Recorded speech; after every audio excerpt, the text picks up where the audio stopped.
Okay, so it started off after my father's passing, and I kept having this immense urge or desire to tell more stories that he had left behind. It actually literally started after his funeral, and I gave the eulogy at his funeral. And in the ensuing days and months and weeks, I thought to myself, I could have mentioned that, I could have mentioned that. Why didn't I talk about that? And it kind of morphed into a series of thoughts that slowly became more vivid in my mind.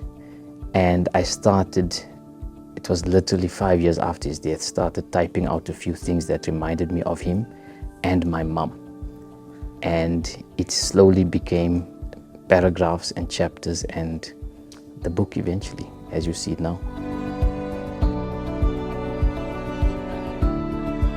The phrase irascible genius, I read about 15 years ago in a book, and when I looked up the meaning of irascible, I thought that the phrase fit my father like a glove.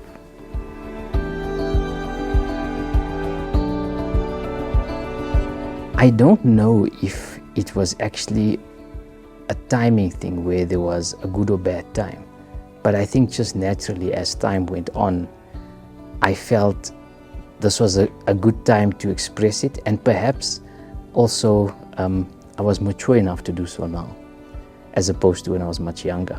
But yeah, I think it was the catalyst of it was my dad's passing, and it just so happens that it's almost 10 years since his passing, and I think I'm of a more mature mind to express myself in terms of what he meant to me and what my mom meant to me. I always have to be careful of that because I think this book is essentially a love letter to my parents. It's as much a tribute to my father as it is to my mom. And so I think the timing was perfect as it turns out.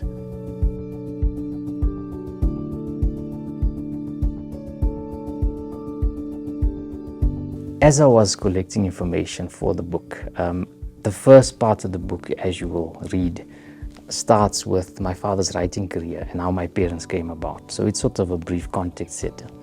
And in doing so, obviously there were things that I didn't know because it relates to my parents' relationship as it began, such as them bunking school to spend time together and the like, which was obviously funny for me. But it also gave me, I don't know, a sense of happiness that they were normal kids and teenagers in their own time. So those were nice things to learn about. I don't want to spoil too much because a lot of it is contained in the book. And as far as stories go that I remember differently, very little, remarkably. I pride myself in having a fairly good memory. A lot of what I wrote about is straight from my memory, the recesses of my mind. My filing system is quite good, although my wife says I can't remember what I did yesterday, which is a fair point. There was a particular incident where a friend of mine, when I was relaying an incident to him that's in the book, he remembered it slightly differently. He remembers my father beating someone up, and I said to him, no, that I don't remember it like that. In fact, I know it didn't happen like that. But it's nice of him to have seen my father as this bravo male. But yeah, it didn't happen like that. But yeah, very few of the stories and anecdotes I gathered were different from how I remembered them.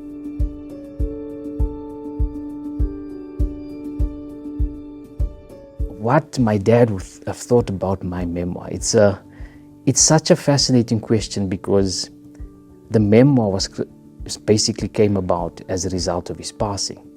So he's not here, obviously, and that kind of inspired me to write it.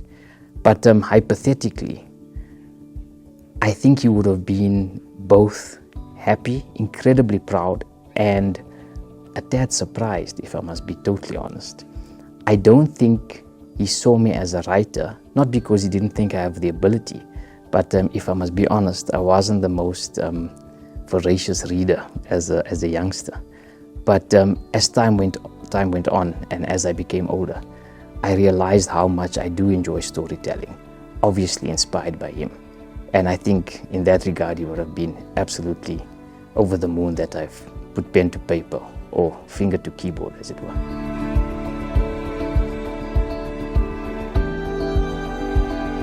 My hopes for people who read my memoir.